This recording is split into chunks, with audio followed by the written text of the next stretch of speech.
Health ministry की ओर से जारी NFHS 6 की ताजा रिपोर्ट ने भारत की सेहत का एक बड़ा आईना दिखा दिया है।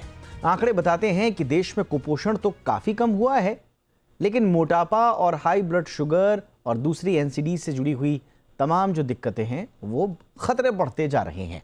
यानी एक बीमारी जा रही है तो दूसरी दस्तक दे रही है। सवाल यह है कि क्या भारत कुपोषण की लड़ाई जीतकर लाइफस्टाइल बीमारियों की जंग हार रहा है? जिस दहलीज पर हम खड़े हैं बीमारियों के नए सेट के, क्या उनसे लड़ने के लिए भारत तैयार है? आज इसी रिपोर्ट पर होगी विस्तार से चर्चा खास मेहमानों के साथ। मेरा नाम है दीपक डोभाल, आप देख रहे हैं आपकी खबर आपका फायदा। छोटी सी रिपोर्ट आप पहले देखिए, मैं लौट रहा हूं मेहमानों के साथ।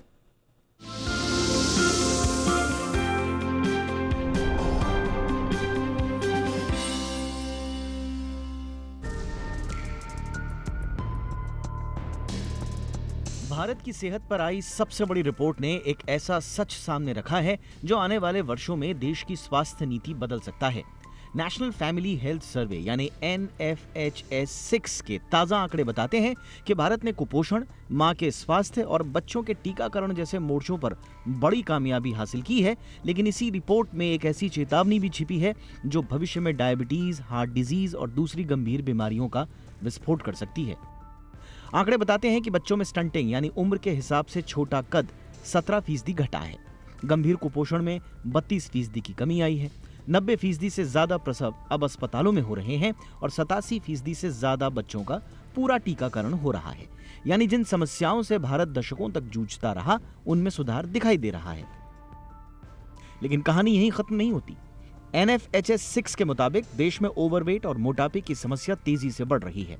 पुरुषों में मोटापा और ओवरवेट की दर लगभग 23% से बढ़कर 27% से ज्यादा हो गई है।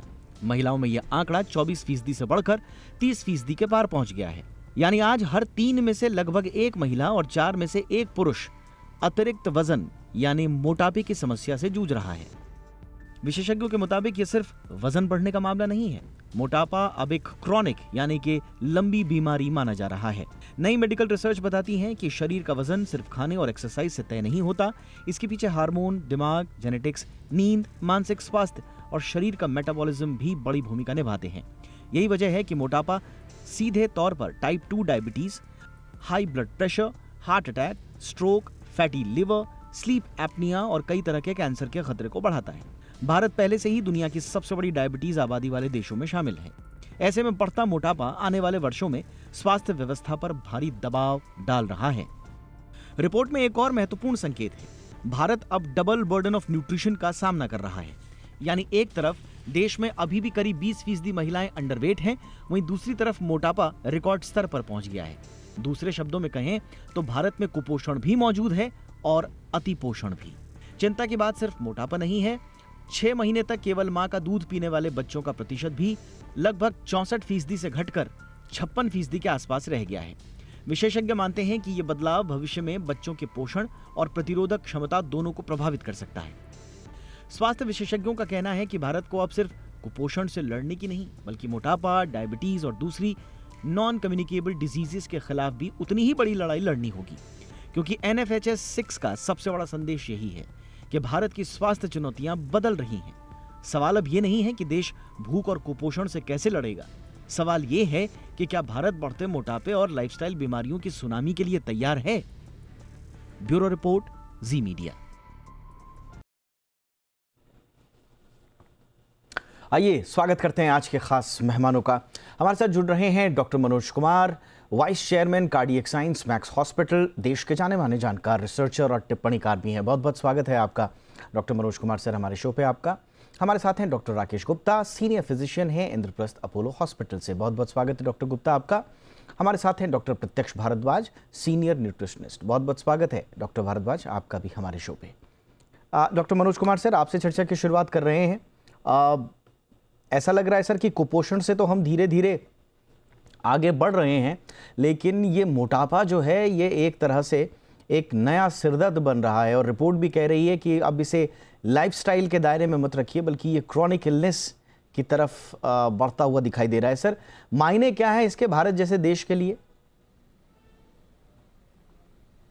जी दीपक जी, आपने बहुत एक कहिए कि बहुत ही इम्पॉर्टेंट इशू को आज डिस्कस कर रहे हैं, क्योंकि हम लोग पहले भी इस पे बात कर चुके हैं।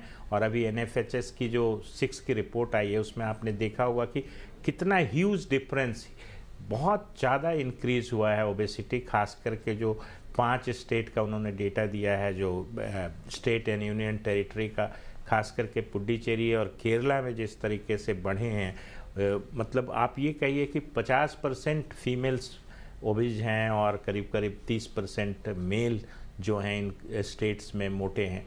आपने बिल्कुल सही कहा कि ओबेसिटी एक क्रॉनिक कॉम्प्लेक्स रिलैप्सिंग डिजीज़ मैं बोलता हूँ इसको, कि ये एक ऐसा क्रॉनिक डिजीज़ है जिसको आप कंट्रोल करते हैं फिर वापस ओबेसिटी आती है।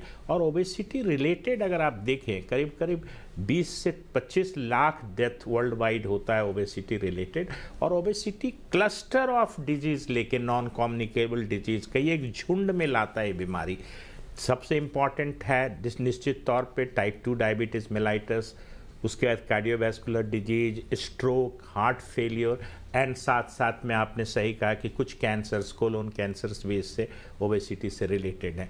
तो निश्चित तौर पे ओबेसिटी एक चैलेंज है और हमें ये कहने में बिल्कुल दिक्कत नहीं है कि हम लोग इसको कंट्रोल नहीं कर पा रहे हैं। और ये सिर्फ हमारे देश के लिए नहीं बात है, हम देखेंगे तो विश्व में भी इस पर कंट्रोल होना मुश्किल हो रहा है। और जिस तरीके से ये बेलगाम हो रही है ये चीज़, ये बीमारी, वो निश्चित तौर पे कन्वर्ट होगी कार्डियोवैस्कुलर डेथ में। जहाँ तक आपने रिपोर्ट में देखा होगा कि ओबेसिटी के जो क्रम हैं उसमें कुछ आप अगर डायबिटीज़ का इंसिडेंस देखें तो कुछ स्टेट ऐसे हैं जहाँ पे लोग मोटे नहीं हैं, वहाँ भी डायबिटीज़ भी बहुत हुआ है। जैसे वेस्ट बंगाल को आप देखें, वो 5 जो टॉप मोस्ट प्रिवेलेंस है डायबिटीज़ की उसमें आता है, जबकि वेस्ट बंगाल में उतनी ओबेसिटी वाली जो आप देखेंगे 5 स्टेट, उसमें वेस्ट बंगाल नहीं आता है। तो यहाँ पे एक थीन फैट इंडियंस फेनोटाइप जिसको हम लोग बोलते हैं कि बाहर से वो पतला दिखता है बट उसके विसरल फैट्स बहुत होते हैं, पेनक्रियास और डिफरेंट लीवर के आसपास फैट्स बहुत होते हैं, इनको भी इंसुलिन रेजिस्टेंस होता है। तो देखिए, जब ओबेसिटी होती है तो ओबेसिटी का इलनेस की तरह से ही उसको ट्रीट करना है, क्योंकि ओबेसिटी आपका इंसुलिन सेंसिटिविटी घटाती है, आपका एक सिस्टेमिक इन्फ्लामेशन, कहिए कि आपकी नसों को वो छीलता है, जैसे कोविड में हुआ था उसी तरीके से इंडोथीलियल जो लाइनिंग है ब्लड वेसल्स की वो खराब हो जाती है।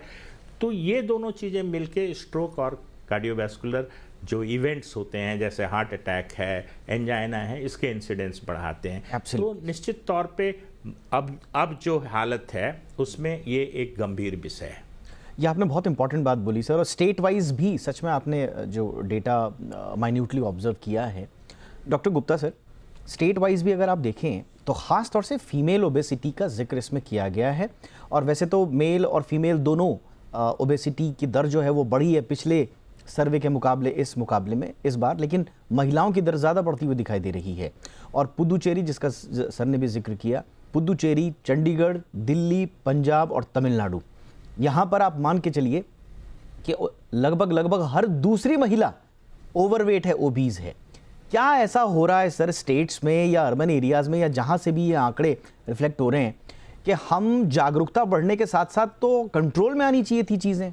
लोगों को हम जिम जाते हुए देख रहे हैं, पार्कों में घूमते हुए देख रहे हैं, लेकिन डेटा रिफ्लेक्ट कर रहा है कि ये उल्टा बढ़ता जा रहा है महिलाओं में। सर कितना खतरनाक, और इसके रीजंस आपके एनालिसिस क्या निकल कर आ रहे हैं? डॉक्टर गुप्ता। देखिए, एज ए डॉक्टर अगर आप मेरे से पूछेंगे तो ये लोग जो जिम जा रहे हैं या पार्क में जा रहे हैं या रेगुलर एक्सरसाइज करते हैं, ये बहुत कम है, ये कोई बहुत ज़्यादा नहीं है। देखने को दिख जाते हैं, लेकिन मेजॉरिटी पेशेंट्स जो हमारे पास आते हैं, हमारे हॉस्पिटलों में भी और हमारे प्रैक्टिस में भी, ज़्यादातर मैं देखता हूँ कि उनकी लाइफस्टाइल बहुत अच्छा नहीं है। और सबसे बड़ा कारण बीमारी का जड़ जो है वो लाइफस्टाइल ही है। हम क्या खाते हैं, हम कितने बजे खाते हैं, हम कितने बजे उठते हैं, हम कितने बजे सोते हैं, हम 24 घंटे में से कितना घंटा डिवोट करते हैं अपने हेल्थ पे। अगर हम सब अपने गिरेबान में झांकें, चाहे हम अर्बन एरियाज़ में रह रहे हैं या रूरल एरियाज़ में, हम देखेंगे कि हम काफ़ी कम करते हैं ऐसा। हर आदमी को अपना लाइफस्टाइल इम्प्रूव करने की ज़रूरत है बाय एंड लार्ज। और कोई भी मेडिकल प्रॉब्लम हो, चाहे कार्डियोलॉजी प्रॉब्लम्स हो, चाहे डायबिटीज़ हो, चाहे ब्लड प्रेशर हो, चाहे मोटापा हो, सब में लाइफस्टाइल ही मॉडिफिकेशन ही नंबर 1 फैक्टर होता है। देखिए, सच पूछे तो हमारा लाइफस्टाइल बहुत अच्छा नहीं होता। ज़्यादातर लोग देर से उठते हैं, हमारे बच्चे ज़्यादातर यंगस्टर्स वो भी देर से उठना पसंद करते हैं। ब्रेकफास्ट लोग जल्दी नहीं करते, देर से करते हैं, 10 बजे 11 बजे आम तौर से। कई लोगों का मील पैटर्न बहुत अच्छा नहीं होता, बहुत गैप रखते हैं लोग खाने खाने में। और हमारा खाना क्या होता है, सच पूछे तो हमारा खाना छोले भटूरे से लेके पूड़ी, कचालू, आलू, गोलगप्पे, चाट, देखा जाए तो हमारा जंक फूड जो है उसका सेवन दिन ब दिन बढ़ता जा रहा है जी। यंग लोग भी ऐसा ज़्यादा उसका सेवन करते हैं। सच पूछे तो ये रीजनल डिफरेंसेस तो दिख तो रहे हैं इस रिपोर्ट में। साउथ में थोड़ा ज़्यादा डायबिटीज़ देखने को मिल रहा है, नॉर्थ में अलग किस्म की बीमारियां देखने को मिल रही हैं। ओबेसिटी तो पैन इंडिया है, पूरे इंडिया में ओबेसिटी देखने को मिल रही है। और ओबेसिटी सबसे मेन टॉपिक है आजकल, जो इतना चर्चा का विषय है। पिछले सालों में जितना फोकस इसमें ओवरवेट में, मोटापे पे, ओबेसिटी पे आया है, इतना शायद पहले कभी चर्चा में नहीं आया।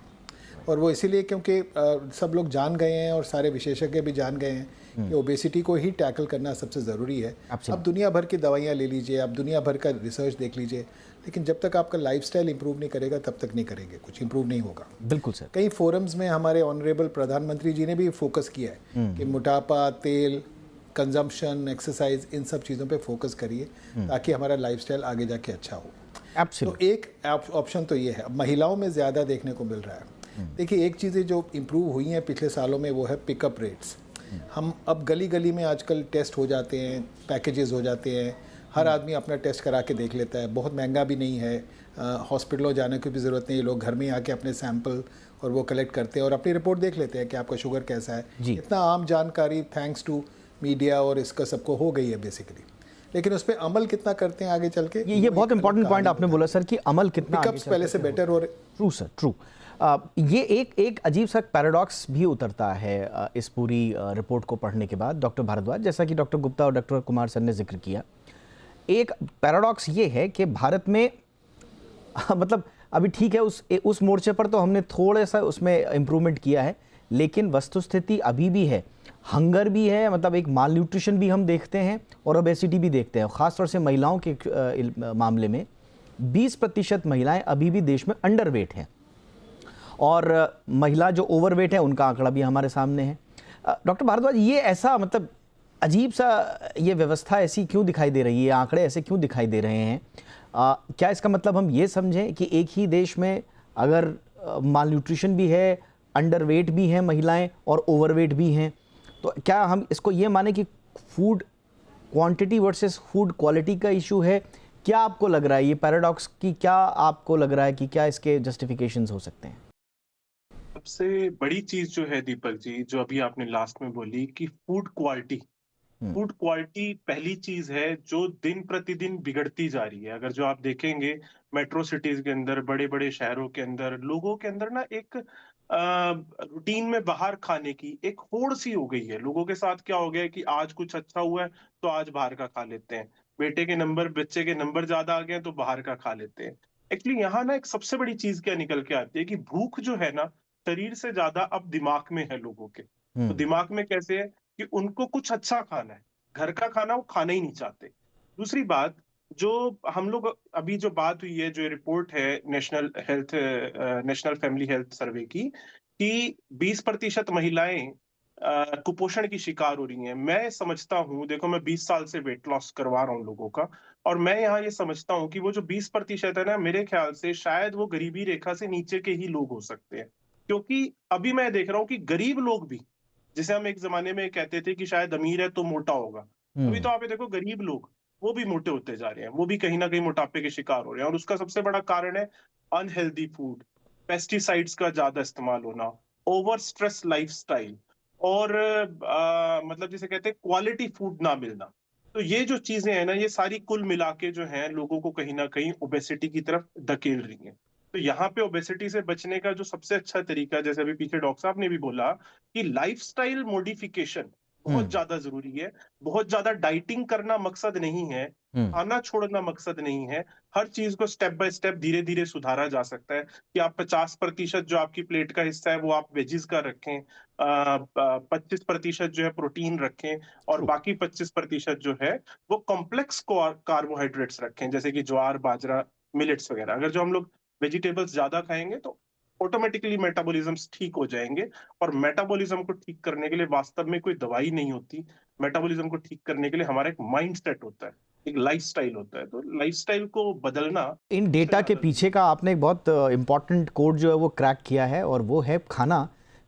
खा तो रहे हैं हम, पेट भर जा रहा है, लेकिन शरीर को वो पोषण नहीं मिल पा रहा है। तो हमें थोड़ा सा पोषण विज्ञान की तरफ भी थोड़ा सा कदम बढ़ाने पड़ेंगे। एक छोटे से ब्रेक के लिए मैं रुक रहा हूँ, और ब्रेक के बाद हम ये समझने की कोशिश करेंगे कि ये रिपोर्ट बता रही है, इसमें कोई शक नहीं है कि एक ज़माने में हम टीबी से, इन्फेक्शन से मरते थे, लेकिन आज एनसीडीज़, हार्ट डिजीज़, डायबिटीज़, ये बड़े दुश्मन बन करके आए हैं। तो इन्फेक्शियस डिजीज़ से लाइफस्टाइल डिजीज़ तक का ये जो हमारा सफ़र है, इसमें क्या पॉलिसी इंटरवेंशंस भी अब उस हिसाब से होनी चाहिए, इस पर भी हम चर्चा करेंगे, और आम लोगों के लिए भी कुछ टिप्स छोटे से ब्रेक के बाद।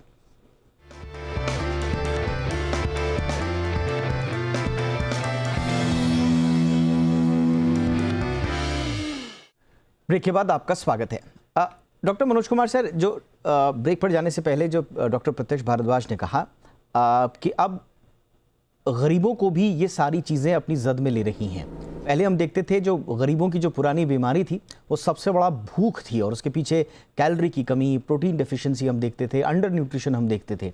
लेकिन अब जैसे जैसे समृद्धि आ रही है तो समृद्धि की नई बीमारी ओबेसिटी हम देख रहे हैं।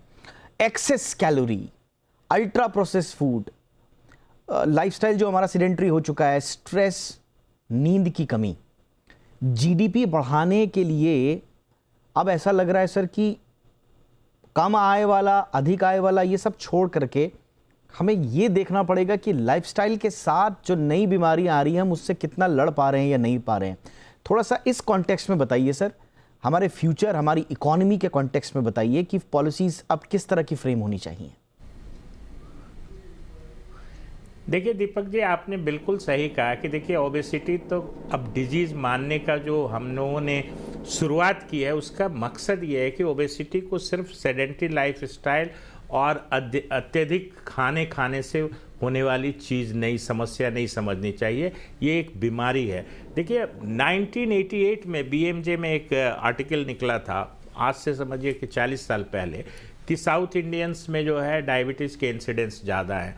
उसी समय ये बात उठी थी कि उनकी मसल्स मास कम होती है, फैट्स जो होते हैं, इंटरनल फैट्स ज़्यादा होते हैं, और कार्ब रिच डाइट वो लोग खाते हैं, कार्बोहाइड्रेट काफ़ी होता है उनके 3 खाने में, चावल, इडली, सारे कार्बोहाइड्रेट्स हैं।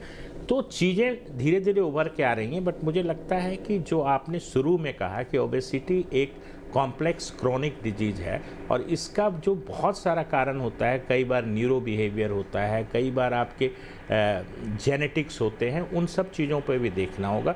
दूसरी चीज़ की निदान जो है, अभी तक जो स्टडीज़ आए थे उसमें देखा गया था कि जो भी दवाइयाँ हम लोग ओबेसिटी कम करने के लिए देते थे, उसका बहुत ज़्यादा कार्डियोवैस्कुलर या जो मोर्टेलिटी पे, हार्ट से कार्डियोवैस्कुलर मोर्टेलिटी पे फ़र्क नहीं पड़ता था। बट अब जो नए जैसे इंजेक्शंस वगैरह आए हैं, सेमाग्लूटाइड इंजेक्शन आया है, बेरियाट्रिक सर्जरी बहुत कॉमन हो गई है, सेलेक्ट ट्रायल में सेमाग्लूटाइड इंजेक्शन से कार्डियोवैस्कुलर रेट घटे हैं। तो अब जो है इसको ट्रीट करने के अलावा जैसे डाइट कंट्रोल, लाइफस्टाइल मॉडिफिकेशन, इससे ऊपर जाके मुझे लगता है एक पॉलिसी बिल्ड करनी होगी कि कहाँ पे मेडिसिन्स की ज़रूरत है। इंजेक्टेबल मेडिसिन्स जो अभी आ रहे हैं, सेमाग्लूटाइड इंजेक्शंस, उसको लगा के काफ़ी अच्छे इफेक्ट आ रहे हैं। 8 से 10 kg बॉडी वेट कम हो रहा है हाई डोज में, 2.4 मिलीग्राम के डोज में। उसी तरीके से बेरियाट्रिक सर्जरी जो आज बहुत पॉपुलर हो चुकी है, उससे मॉर्बिड ओबेसिटी को ट्रीट किया जा रहा है। इससे भी मेजर एडवर्स कार्डिक इवेंट घट रहे हैं। तो मुझे लगता है पॉलिसी में इन सब चीज़ों को शामिल करना होगा कि how to treat obesity. Obesity intervention जो प्रोग्राम है वो सिर्फ खाना को ठीक कर लेने से और सेडेंटरी लाइफस्टाइल को चेंज कर देने से ठीक हो जाए, ये नहीं मानता हूँ। निश्चित तौर पे वो एक प्रिवेंटिव मेजर्स है, उससे हम लोगों को एक मास को उससे बचा सकते हैं। बट एक बार जब ओबेसिटी डेवलप हो जाती है तो उसको ट्रीटमेंट करने के लिए एक मुझे लगता है पुख्ता हेल्थ पॉलिसी की ज़रूरत है। एब्सोल्युटली सर, और इस पॉलिसी में बहुत सारे गैप्स हैं जिनको हमें पाटना होगा। आज बाईसाइकिल डे भी है, लेकिन वही मैं पढ़ रहा था कि हिंदुस्तान में हमने साइकिल चलाने के लिए कितने ट्रैक विकसित किए हैं और कितने हम ट्रैक विकसित करने की हमारी सोच है। वहाँ पर बड़ी मायूसी हाथ लगती है, क्योंकि अगर छोटे शहरों में ख़ास तौर से महिलाएं, डॉक्टर गुप्ता, ख़ास तौर से अगर महिलाएं अगर अकेले टहलने निकलें, दौड़ने चले जाएं, जिम चली जाएं, ये आज भी छोटे शहरों में सामाजिक रूप से उतना अभी सहजता से स्वीकार्य नहीं है। पब्लिक स्पेस जेंडर न्यूट्रल नहीं है छोटे शहरों में, खास तौर से प्रैक्टिकली हम देखते हैं कि बहुत ज़्यादा जगह मेल डोमिनेटेड हैं। एक आध दो शहरों को अगर हम छोड़ दें तो बाकी सब जगह के safe walking tracks, well lit parks या वुमेन फ्रेंडली पब्लिक स्पेसेस, आज भी ऐसा लगता है कि हम ये 50 साल बाद की बात कर रहे हैं। तो इस लेवल पर हमें इंफ्रास्ट्रक्चर डेवलपमेंट किस तरह से करना पड़ेगा सर? डॉक्टर गुप्ता। देखिए, सोशल इशू तो है ये, इंडिया में मेल फीमेल का सोशल इश्यूज होते हैं, छोटे शहर बड़े शहर, और जो लोगों का एक्सपोजर है इन सब में फ़र्क तो है। बट छोटे शहरों में अब देखने को मिल रहा है कि कई बार अब जिम भी खुलने लगे हैं जगह जगह। तो अगर कोई बाहर नहीं जा सकता तो जिम एक ऑप्शन होती है। लोगों के घरों में भी लोगों ने खरीदने शुरू कर दिए। योगा आजकल घरों में लोगों के पहुंच रहा है, योगा पे बहुत जोर है। योगा अगर कोई सिंसियरली करे तो वो भी एक बहुत अच्छी एक्सरसाइज है। तो ऑल्टरनेट्स होते हैं, but yes I agree, male female के एक्सपोजर्स में बड़े शहर छोटे शहर इंफ्रास्ट्रक्चर उसमें फ़र्क है। लेडीज़ की एक पिक्यूलियर प्रॉब्लम एक और होती है कि इनका जो हार्मोन्स होते हैं उनका वेरिएशन पूरी ज़िंदगी में उनके लाइफ में काफ़ी ज़्यादा होता है मर्दों के मुताबिक। जब प्यूबर्टी होती है तब उनके हार्मोन्स थोड़े अलग होते हैं, जब उनका मेनोपॉज होता है उनका हार्मोन्स अलग होते हैं, और वो भी ओबेसिटी और हार्मोन प्रोफाइल जो है इनका भी आपस में बहुत रिलेशन है। एक बात मैं ज़रूर कहना चाहूँगा, ये जो पॉलिसी डिसीजन की अभी बात की थी आपने, ये तो सारे नॉन कम्युनिकेबल डिजीज़ हैं। ये ओबेसिटी, ये ब्लड प्रेशर, ये कोलेस्ट्रॉल, ये नॉन कम्युनिकेबल डिजीज़ हैं। एक अच्छी बात यह है कि कम्युनिकेबल डिजीज़ जितने भी हैं इंडिया में और जितने हमारे हैं उनके लिए अडल्ट्स में भी अब वैक्सीनेशन का बड़ा रिवाज है। तो आई थिंक ये फैक्टर भी एक अच्छा है कि नॉन कम्युनिकेबल डिजीज़ एक अलग हो गई हैं, लेकिन कम्युनिकेबल डिजीज़ के लिए वैक्सीन्स भी अडल्ट्स को सोचना चाहिए और अपने डॉक्टरों से बात करनी चाहिए। लाइफस्टाइल कॉर्नरस्टोन लाइफस्टाइल ही है। मेडिसिन नो डाउट आजकल बहुत अच्छी आ गई हैं, जैसे डॉक्टर कुमार ने बताया आजकल बहुत अच्छे इंजेक्शन आए हैं जो वेट लॉस के हैं। डायबिटीज़ मेरी स्पेशलाइजेशन है, और कई बार हमने देखा कि 20 किलो 15-20 किलो तक का वज़न कम होना, और अब वज़न कम होता है तो सभी कुछ फ़ायदा होता है। डायबिटीज़ में भी फ़ायदा होता है, ब्लड प्रेशर में भी फ़ायदा होता है, हार्ट में भी फ़ायदा होता है। तो ओवरऑल ओबेसिटी एक काफ़ी बीमारी जड़ है उस सब चीज़ों की। बट अल्टीमेटली पॉलिसी तो अपनी जगह है, पर इंडिविजुअल बेसिस पे भी हर इंसान को ये फेस करना चाहिए कि भाई 24 घंटे एक दिन में हैं, क्या मैं 1 घंटा अपने हेल्थ के लिए डिवोट नहीं कर सकता? आप जिस फॉर्म में भी अपने को करना चाहते हैं, टाइमिंग खाने का अपना अच्छा करिए। कम से कम 150 से 180 मिनट पर वीक आदमी को एक्सरसाइज रेगुलर करनी चाहिए, जो भी उनको सूट करता है। तब जाके कहीं आपका सुई हिलेगा और फ़ायदा होगा। और मेडिसिन अगर ज़रूरत है तो उसका भी फ़ायदा लेना चाहिए अपने डॉक्टरों से। पर अल्टीमेटली सब मिलजुल के चलेंगे तभी सोसाइटी में आगे बढ़ेंगे, और मेल फीमेल बच्चे सभी को ये प्रॉब्लम्स हैं जिनको फेस करना ज़रूरी है। एब्सोल्युटली सर, बिल्कुल। अगर ये रिपोर्ट ये भी कह रही है कि ओबेसिटी हमारे लिए एक नया संकट बन करके आ रही है, तो फिर रिपोर्ट की डिटेल में जा कर के आपको एक एक पॉइंट को फिक्स करना पड़ेगा। शुरुआत आपको महिलाओं से करनी पड़ेगी, क्योंकि सबसे बड़ा आंकड़ा महिलाओं का निकल करके सामने आ रहा है। और पुरुषों के लिए तो वैसे भी पुरुष फ्रेंडली हमारा समाज भी, हमारी नीतियाँ भी हैं। अब पुरुषों में सिर्फ जागरूकता की कमी है मुझे लगता है, बाकी सब तो उनके लिए इंफ्रा भी है और माहौल भी है। लेकिन अगर आप देखें डॉक्टर प्रत्यक्ष भारद्वाज, ये भी एक बहुत इंपॉर्टेंट है जो मोबिलिटी गैप है। पुरुष बाहर जा सकता है, ज़्यादा काम कर सकता है, वर्कफोर्स में पार्टिसिपेशन पुरुषों का ज़्यादा है, वो यात्राएं भी ज़्यादा कर रहा है, वो फिजिकल लेबर भी ज़्यादा कर रहा है। यानी कि जो डेली एनर्जी एक्सपेंडिचर है वो चाहे ना चाहे लेकिन वो महिलाओं से ज़्यादा है। तो उस मोर्चे पर पुरुषों के लिए थोड़ी सी राहत, लेकिन महिलाएं घर में फंसी हुई हैं और अपने कामकाजी कार्यस्थल में फंसी हुई हैं। अच्छा, यानी कि पेड लेबर में भी इन्वॉल्व हैं और नॉन पेड लेबर में भी हैं। घर का कामकाज एक तरह से नॉन पेड लेबर में है। तो ये छोटी छोटी डॉट को कनेक्ट करके जब तक हम पॉलिसी इंटरवेंशंस नहीं करेंगे, आपको लगता है सर कि सूरत हाल बदलेंगे? डॉक्टर भारद्वाज। एक्चुअली दीपक जी, मैं इसमें मानता हूँ कि पॉलिसी और गवर्नमेंट, इन सबसे ज्यादा जरूरी ना हमारी अपनी सोच बदलना है। बेसिकली आदमियों का भी बनता है कि वो इस चीज को समझें कि महिलाओं को एक स्वतंत्र समाज की जरूरत है। उनके इमोशंस को समझना और उनको किस तरीके के एनवायरनमेंट की जरूरत है, इसमें आप और हम सिर्फ कुछ नहीं कर सकते। इसमें हर आदमी को बदलना जरूरी है। पर इसके साथ मैं एक चीज और आपको कहूंगा कि ओबेसिटी को कंट्रोल करने के लिए, क्योंकि मेरे हिसाब से प्रोग्राम कहीं ना कहीं एक लिमिटेड है। तो ओबेसिटी को कंट्रोल करने के लिए एक चीज मैं आपके माध्यम से जरूर लोगों को कहना चाहूंगा हाँ जी। कि वास्तव में कोई दवाई नहीं होती कि खाली उस दवाई को खाया और आप पतले हो जाएंगे।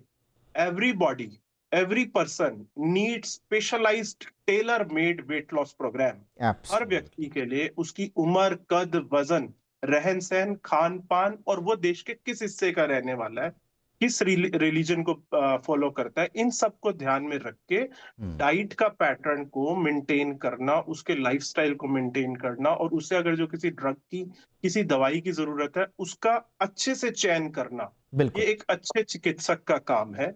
लोग अक्सर क्या होता है, बहुत जल्दी अमूमन मोटापे की वजह से किसी भी जगह जुड़ जाते हैं और जी। कोई भी वेट लॉस प्रोडक्ट लेना शुरू कर देते हैं, तो उसको भी कंट्रोल करना कहीं ना कहीं बहुत आपने बहुत इंपॉर्टेंट पॉइंट रखा सर। जाते जाते आखिरी डेटा इस रिपोर्ट से जुड़ा हुआ अपने दर्शकों के लिए बहुत दिलचस्प दे रहा हूं, ताकि पॉलिसी मेकर जो है ना वो थोड़े से कॉम्प्लिसेंसी के मोड में ना रहें।